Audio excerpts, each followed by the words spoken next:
All right, fellas, welcome back to another episode of the Highside Podcast. It's myself, Donnie Kite, joined by Josh Adams, and we just got off of a fresh weekend at Daytona, and we got to watch. Who won the truck race?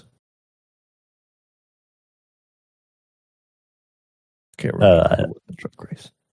I don't Was there a truck know race? that there was one. I don't remember if there was. So, we were mainly, at least me, I don't know how Josh was, but I was mainly excited about the fact that Parker Kligerman was able to actually get a win, kinda. Again, I don't know, Josh, I feel like this guy might have the worst luck, but I'm sure he's thrilled that he won the race, but damn, I can't imagine, again, it just doesn't count. Yeah, he might have bad personal luck, but he's got good luck for other people. Yeah, that's definitely true. And that puts, is that the 8th winner sticker on the 88 in that series? I believe so, yeah. There's either 8 or 7. Zilich has won 6 or 7 races himself, including the one that this weekend. So another, at least a good weekend for the team, Junior Motorsports. I think whenever Zilich gets back healed and is ready to move up to Cup, he's going to be quite a threat in the Cup Series. Similar to how, I guess, well, who's the most recent example of that? Is that, would you say Blaney? Maybe Elliott? Like most recent guys to come up. And make some footprints as soon as they get there. Yeah, I would say so. They're both pretty quick to get to the top, but there's like Larson as well. Logano, of course. It took Logano getting some footing with a team, kind of like it did Larson onto Hendrick Motorsports, but yeah, there's a handful of guys you can look at that you kind of just knew that they were going to be something when they weren't Cup drivers yet. And I think everybody's pretty comfortable in saying that Connor Zilich is already special. Yeah, looking forward to seeing everything that man can do in the upper division of NASCAR. But actually, Josh, I'm actually kind of curious. As a fan of Ryan Blaney, I kind of want you to take me back to the restart with 2 laps to go. He's sitting, 14th? Something like that? Yeah, it's 2 laps to go. He was running 13th. And then, got all the way through to second when those guys started kind of almost bouncing off each other down the back straightaway. So as a Blaney fan, did you count him out of it at that point when you seen how far back he was in the field with just 2 laps? I think you almost always kind of do in the next gen, because you always think that you're not really going to do something unless you're in like the top 5 or something, because usually that third line doesn't get going, especially that fast. We saw it. I think when Ryan Preece got shuffled out and put into the middle, it kind of just opened everything up. So that was probably the first domino to fall for him. But yeah, I would say that I wasn't looking forward to a win at all around 3 or 4 to go. Yeah, I didn't even expect it. I mean, I was so hyper focused on the RFK cars because they were like right there, just kind of staggered. They weren't able to get lined up together, which I'm sure the Chevys were a big fan of, not having them tandeming out there.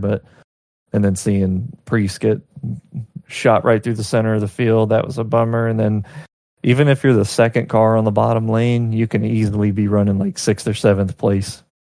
So, oh yeah, And especially when they were 3 wide, I was like, man, this is done. It's just whoever gets there first, and then I don't know where Blaney comes in there. I was like, oh my God.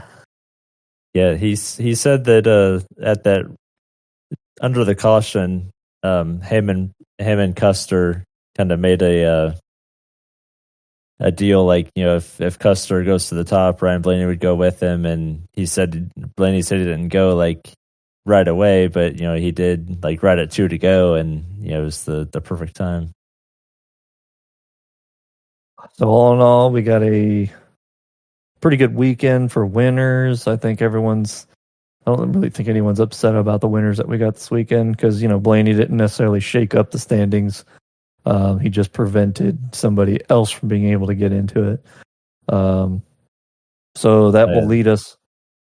Sorry? There would have been probably another big uproar about the points if Cole Custer would have held on and won that race. Yeah, I think that would have or even put Justin Bowman Haley out of it. Yeah.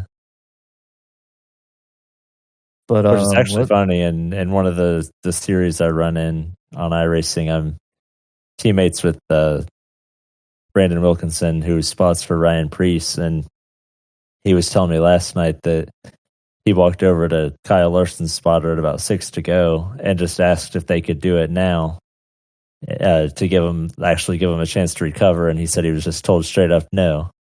So it's pretty interesting that they try and do that kind of gamesmanship stuff, but they weren't about trying to give Bowman any opportunity to not make that on the last lap. Yeah. I mean, it's understandable. I know Ryan Preece was obviously pretty upset about it, but it seemed like he was also understanding of the situation. Definitely a situation nobody wants to be caught. I mean, there's nothing you can do. As a driver, you're just there. When you're leading and somebody, whether it gets to your right rear or your left rear, and they have a chain of cars following them and you don't have a chain behind you anymore, that's it. That's just you, wherever you land at that point. So it's very annoying, very frustrating. So, I mean, I understand completely why he wasn't too thrilled about being passed, but I think he understood, like, he's not to sit there and expect the 5. And obviously, his spotter didn't expect the same thing either. They knew what was going to happen, and I guess that's why he went over there and made that gesture to at least have recovery point. Yeah, they said, of course, the plan was always to try and get Buescher clear of the bottom, because you're just kind of stuck if you're behind the leader on the bottom. But that was never able to materialize if Priest would have had his teammate Buescher, or even probably just another Ford behind him. He probably wouldn't have gotten hung out in the fashion that he did. It's a tough spot to be in, considering they were staggered. You couldn't really do anything about it. I mean, you think maybe if Priest checks up the outside lane, then you have a chance of either yourself getting wrecked or wrecking the people behind you. You don't want to be in that kind of boat. So it was just bad positioning. That's really all it come down to. Yeah, that was another thing that was interesting about that finish is, they came across the line 4 wide, but as crazy as it got down the back straightaway and through 3 and 4, and the third line coming, that they didn't wreck. They kind of got a couple of guys got turned after the start finish line, but you almost expected a 15 or 20 car pileup on the last lap just because of the race it is, and the fact that they ran it clean all the way to the checkered kind of surprised me the first time. Yeah, that's true. And it was a pretty eventful Daytona race, at least the parts that I was able to physically watch. Really, at least, because usually toward the end of those things, you see a lot of single file stuff, but it seems like they've been getting a lot more racy at these plate style tracks again. Yeah, I think they knew they had to, the cutoff race. You can't really just sit back and make sure you make a number, but they all knew after their last pit stop of the race that that they had enough laps to be able to make it. So it was just a straight up race from the last pit stop. So nobody had to try and pull any kind of strategy where they gridlock the field, how they do in most super speedway races nowadays. And it, like we've said before, it looks cool on TV, but knowing what's going on, it's pretty boring to actually watch. But yeah, it was pretty entertaining. Yeah, I'm liking the result that we've been seeing from these races lately.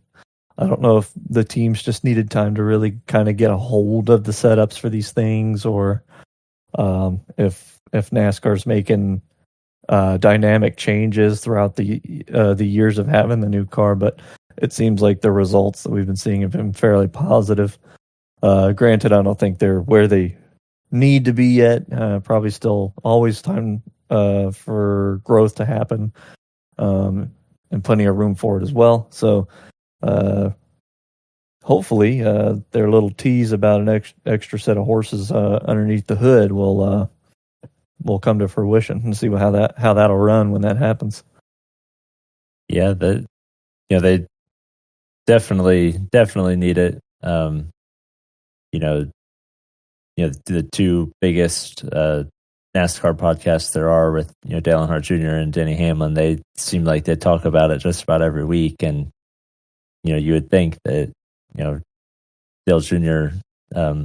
beats that home enough that eventually they'll start to listen, but who knows? We'll have to wait and see, I guess. But let's jump over real quick to this might actually be the longest segment, to be honest with you, but the playoff standings. We have quite a list here, to be honest with you. I don't really see any real outliers. I think everyone on this list has been fast. I think maybe the only, and it's odd to say, but I think the real question mark that I would see, maybe Shane Van Gisbergen, because he's there because of the road courses. Yeah. But I mean, everyone else has been pretty fast this year. Yeah, I kind of feel like this is a season where we got the kind of oddball guys to get in, like Dylan and Barry, maybe Cindric, obviously SVG, but we kind of knew he was going to get in. Looking at the standings, I think from 1 to 16, even with those guys included, I kind of feel like everybody's kind of in the spot that you would expect them to be in from the way the season has just ran. And it's pretty cool to see, I guess. Nobody really ran away with it this season. So the playoff standings really kind of look like the regular season standings did, maybe outside of just the outright consistency and top 20 finishes that Chase Elliott had. That didn't really do any breaks for him to put him in 7th, but I feel like the top 12 really is really pretty accurate for the way the cars ran all season. So I've been kind of trying to look at this list and figure out who would be my cutoff at the end of the first round. It's kind of hard for me to pick. Have you been able to put together anything? I haven't really thought about it. I think everybody would just kind of like to see, Shane pass through just to see if he can figure out the Roval and just see what happens. But I would almost expect him to probably lose those 16 points that he has up, just because, they have been talking about the way history shows that you need to run at least top 15 average to make it out of the round of 16. And, everybody knows he hasn't been doing that. I think they've been talking about he's been looking like he's been getting better at places recently. But, we don't know if he's, top 15 average ready for the next 3 races. So I would almost think that he's probably the easy out to maybe just start to think of 3. But I think if I had to pick 3 more, it'd probably be guys that are already under. Probably Barry, Dylan, and then I don't know, the fourth one would maybe be kind of a toss up, because we always see the first round or even the second round there's a guy that kind of is a surprise exit just because things happen. That could easily be Logano. It could be Chastain or Cindric. You never know. Yeah, I'm kind of feeling like out of the bottom 5,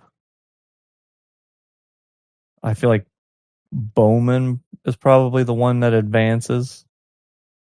I don't really see Logano making it too far this year. I feel like Logano might be a first round out.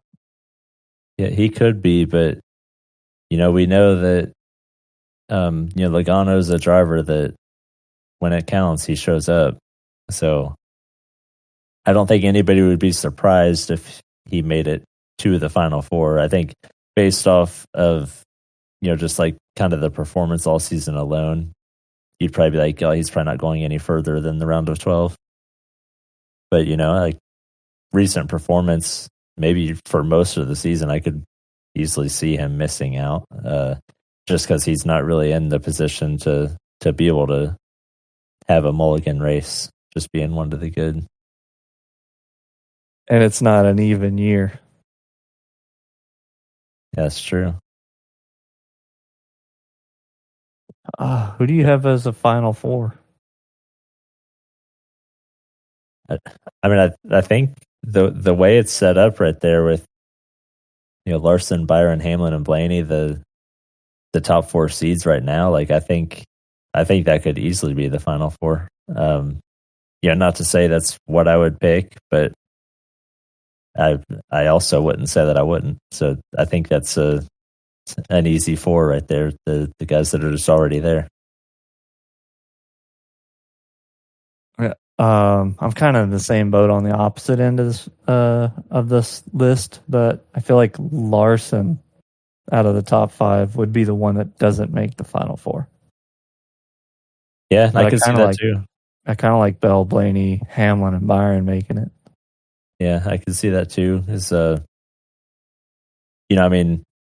We'll expect Larson to show up just like he always does, but I would almost kind of lump him into a similar category to like Joey Logano. Like he's been better than Joey Logano, but I think most people would probably agree the last 10 weeks or so, like he hasn't really looked like Kyle Larson. Like he hasn't just been like top 5 of them to death or really been contending for all the wins or anything recently. So he could end up getting hot again, but yeah, I could definitely see him maybe only making it through to 8. And then that wild card, man. If Shane Van Gisbergen manages to make it in the Final Four, that would be one hell of an upset. Yeah, it definitely would be. Like you just think if he can get that top 15 average, and that's all it takes. We know the Roval is out there, and then Talladega is one of the races to make it to Phoenix, and anybody can win that. We saw him lead laps at Daytona this weekend. Gonna be what is round 1? We've got Darlington, Worldwide Technology, and Bristol. Yeah, I think these short tracks, these flatter tracks are going to help out Shane. I think that's where he will. And I think he's good at Bristol too, isn't he? Yeah, he could probably make it happen. We'll see. I mean, he seems to be the kind of guy that just they don't really talk about, and then he kind of just shows up, and then something happens to him. So we'll see if he can show up and have good luck. I guess anything's possible, but like I said before, nobody is immune to bad luck in the playoffs. Like it always seems to be where you have the greatest season going, of your career or just have a great season going in general, and the playoffs just flip the entire thing on its head, and you end up with a couple surprise people moving on. So anything can happen with him. I think it could be as easy as the first round exit, or he could surprise a lot of people. Let me ask this: if he does make it through the first round, how far does he go?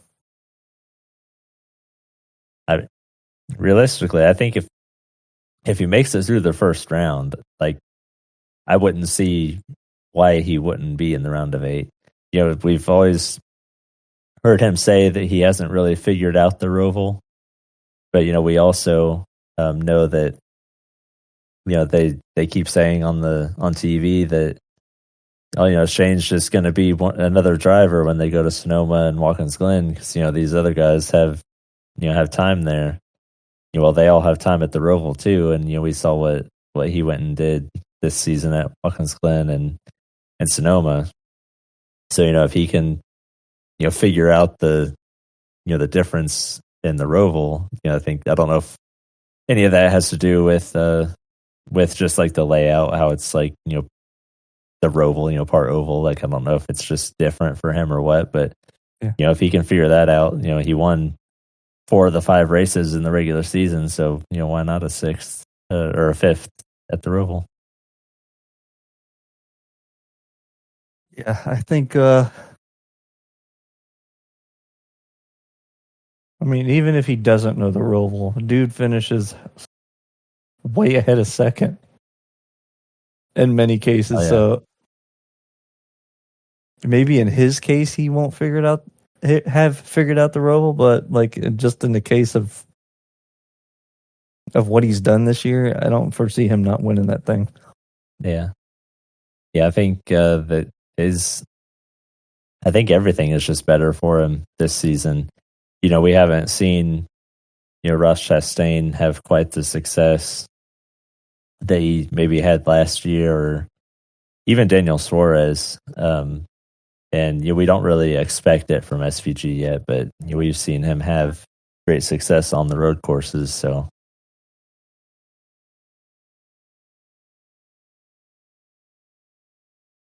man, I'm excited. It's gonna be kind of cutthroat, I think, with everyone who's in the playoffs. Oh yeah, yeah. And then if we're not speaking on SVG, because he would obviously be surprised to go anywhere. Outside of those 5 we already mentioned, with like Larson, Byron, Hamlin, Blaney, and Bell, if any of those 5 guys didn't make the final 4, like, who do you think would be maybe the 5th or 6th guy that we haven't mentioned that would maybe make it? I feel like, and correct me if I'm wrong, because like I said, I haven't been able to like sit and watch all of these things, but I feel like here in the latter half of the year, we've seen Ross Chastain running a lot better than he has at the beginning of the year. Yeah.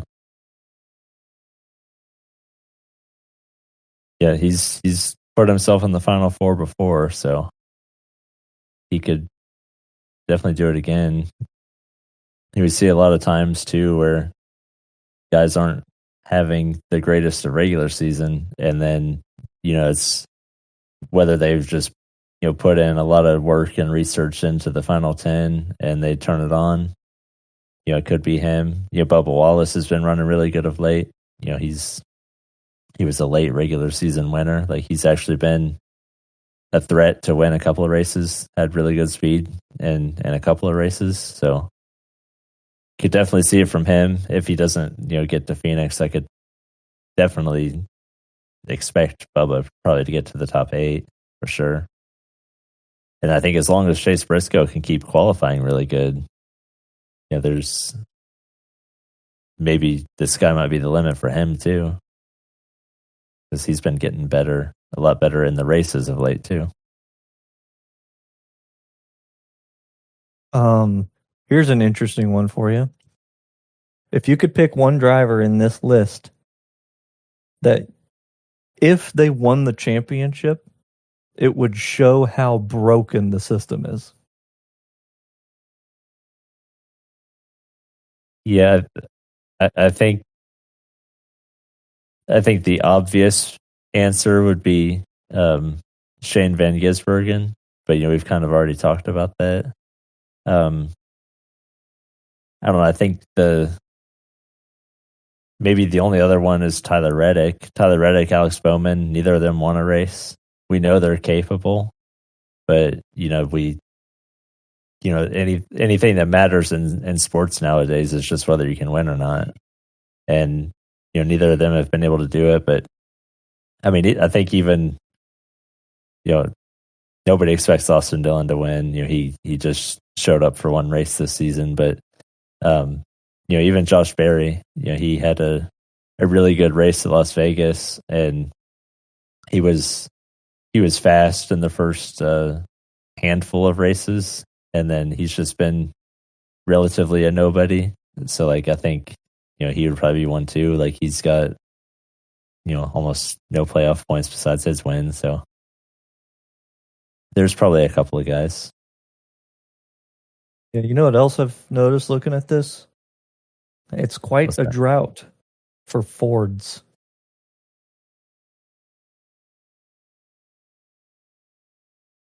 We're only having 4 of them. Yeah, 4 of those. I think it's 5 Toyotas and 7 Chevys. So, yeah.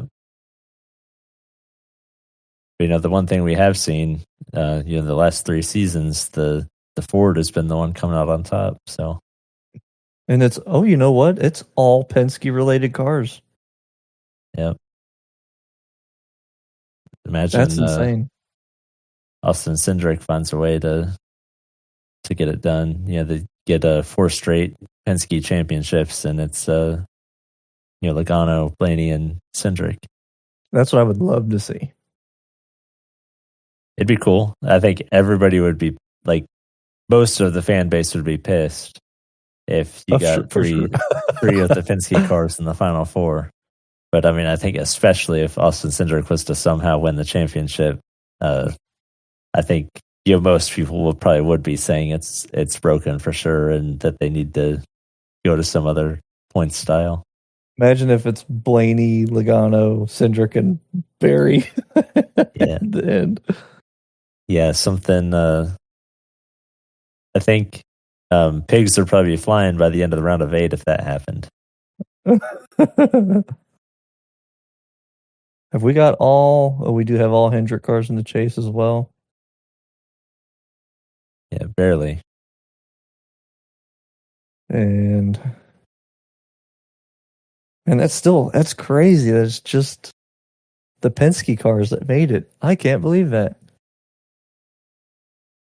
Yeah, we were a handful of laps short, and maybe a bad row short of one of the RFK cars making it. But that's the way it goes when you kind of end up having to put all your eggs in the basket of Daytona at the end of the season, and just kind of how it goes. Oh, you know what? Can you pull up the actual standings, the full standings? And who's the driver that's out of it that you feel should have been there? Oh, I think just as far as performance, I'd say Chris Buescher is probably an easy one. He had 4 top 5s. He had the most top 10s out of anybody that didn't make it. He didn't. It doesn't look like he really 38 laps led. He wasn't really contending maybe at all in the season, but the stats show that he was probably good enough, because we look and see that he out top 10 a lot of the playoff field, Gisberg and Both Austin him and Cindric, Priest, actually. Joey Logano, Josh Berry, Tyler Reddick, Austin Dillon had more top tens than all those guys. So Damn. Yeah, I'd have to agree with you then. He wasn't able to accrue any playoff points, and you see with the 38 lap sled that that's not surprising, because obviously you have to lead races to get those if you're not able to win, and he didn't get a single one all season. So yeah, that's a telltale right there for the reason why you're not in the playoffs. You look at, actually none of the RFK cars scored a single playoff point this season. It's kind of surprising. As good as they ran, it was definitely a rough first half. Yeah, they all kind of had glimpses. Like, I feel like the only one that didn't really have like race winning glimpses this season was Chris Buescher, but he looks like he may have been the most consistent. Because I don't think anybody would have been surprised if Brad Kay or Priest would have won one of them races earlier in the season, because they really looked like they had the speed as an organization, but just a race never fell their way. Yeah, between Priest and Keselowski, it looks like they've led how many laps? Is that almost 300 laps together? Yeah. So, yeah, they missed out in some cases. That team probably should have had a spot there, but they definitely did not start the season running. So yep, and in the playoff format, like I said, they failed to do the number one objective, which was score the actual playoff points that benefits you once you get in. So even if one of them would have gotten in, they were already going to be one of the they were already going to be like 16, because even Bowman, who is seated 16th, had to. That's nothing to sneeze at. But you know what? Is it counting playoff points for the drivers who aren't in the chase anymore? Because Keselowski did win a couple stages. That could be true. You could be onto something. Right here, it is not. But still, either way, back to the Chris Buescher point, you can just tell, based off really the laps led, that he just wasn't there when it counted. Well, it'll be interesting to see as we progress through the rest of this season. Before we jump over to the final quick topic, is there anything you wanted to throw in? I don't think so. I just look forward to seeing how this whole thing starts at Darlington. As a fan of Ryan Blaney, he should have had that first one wrapped up. So it'd be a really nice shot in the arm for him if he was able to go and redeem the first race at Darlington. Yeah, I would agree. I want to look something up real quick because excuse me, I can't remember. May have to cut out some dead air here in a second, but I just want to double check just to make sure. When did NASCAR 21 come out? That was what, it was the end of 2021. That was Blaney, Chase Elliott, and Bubba Wallace on the cover of that game. Because I remember, I don't know if they called it like a cover curse or a cover luck or what have you, but there was a couple games where I think it was 2015 or 2016. It might be the one where they had like all 400 cars on the cover, And they all qualified in the top 4 of the Daytona 500. Yeah, they might have had the cover luck. So I'm wondering if we'll see the same thing out of these 3 guys here. Maybe they make the final 4. You know, like we said before, they're probably 3 of the favorites. Like we always hear about with with the Madden game, there's always a Madden cover curse. It's like almost automatic that the player on the cover of that game ends up injured or something throughout a season. So they, as we know, they just revealed the cover before Daytona. So right before the playoffs start, they could have started something if one of these 3 drivers has some bad luck. Also, everyone keeps pointing out the fact that Christopher Bell is still in his helmet, but the other 2 drivers, they're more up front, they're larger, and they have no helmet on. Yeah. I know Ryan Blaney was on a podcast or radio show or something with, I think it was Shannon Spake, and they were talking about him being on the cover, and he was saying, "Oh, it's cool." He was big on the NASCAR games, like NASCAR Heat, and I think he mentioned Total Team Control.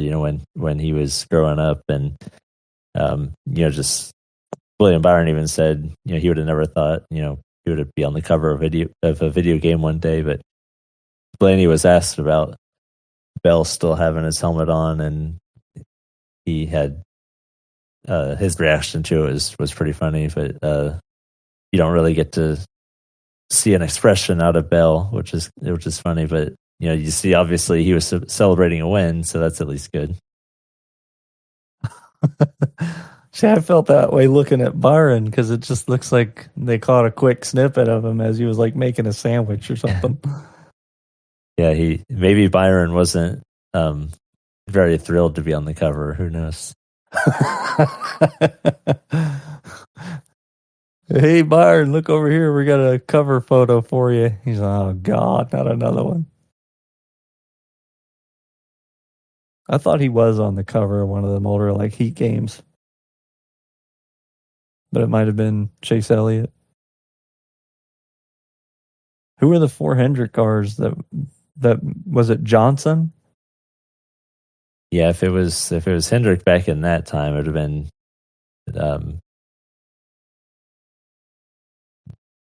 what would you say it was, like 16? I thought it was 26. No, maybe it was Heat 2. I can't remember. I don't know if it was in that time period. It would have been Junior, Johnson, Chase. It was Heat 3. I don't know which year that one was. And it was Byron. He was on the cover.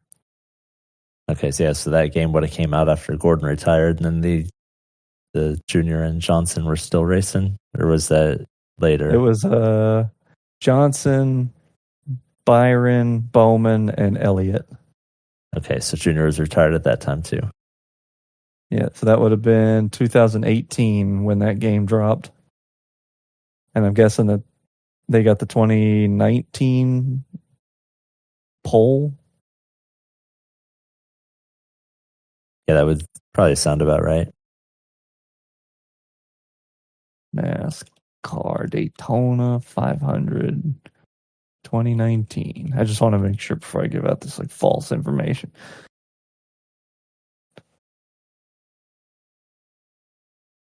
Landon Castle? Oh, that's an entry list. Yeah, that's what it was. Qualifying results. William Byron got the pole. Alex Bowman was second. Jimmy Johnson third. And Chase Elliott fourth. Yeah, there was a while there where they had such a stranglehold on at least the front row that you would almost think they're cheating every time they go. But I think a lot of times we saw them sit on the top 4 or the top 3 or definitely the front row, but then their cars would never drive very good in the race. There's that string of a couple of years where I remember, Dale Jr., Jimmy Johnson, and Chase Elliott all getting in single car wrecks in the Daytona 500. So like it paid to have speed on Friday, but not on Sunday. Yeah, so I guess we're going to see probably luck. Well, I mean, I guess we'll find out. But still pretty cool. I like the cover. I think was it Seba who said that it looked like a damn magazine, so he wasn't too excited about it. Yeah. So what would you say? There's there's 16 drivers in the playoffs. There's 3 drivers on the cover.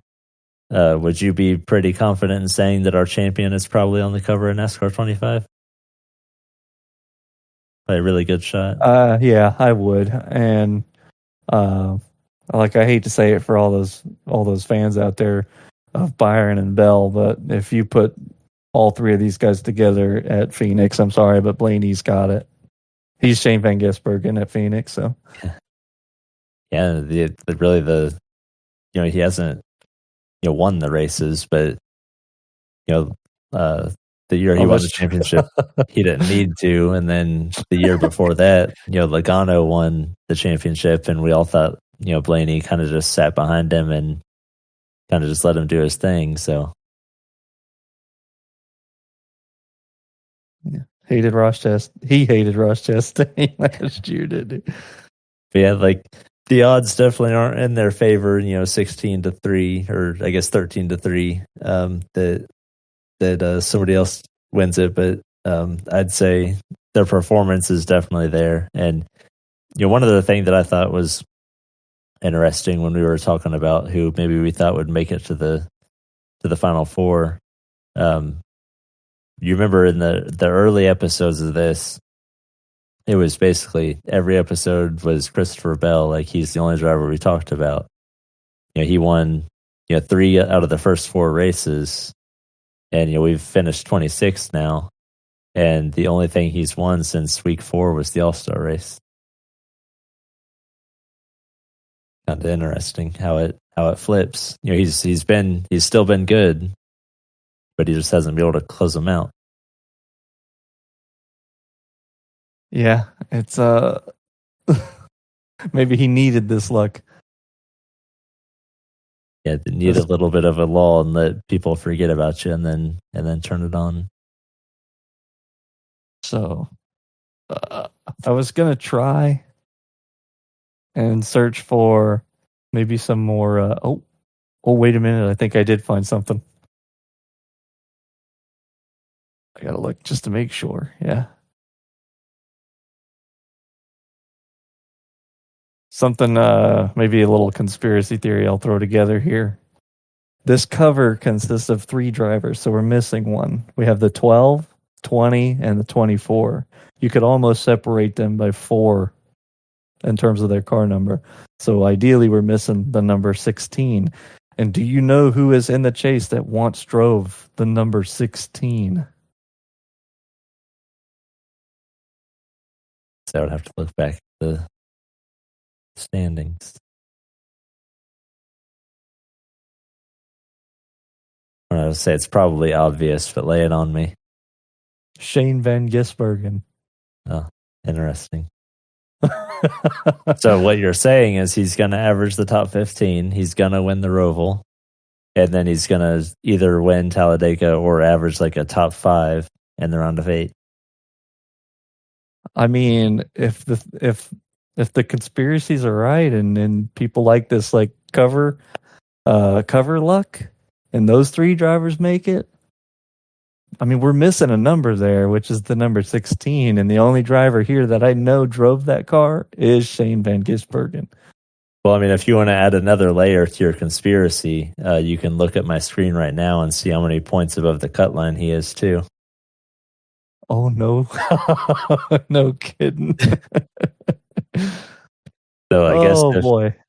If SVG makes it to the playoffs, you heard it here first on the Highside Podcast that Donnie Kite is a conspiracy whisperer.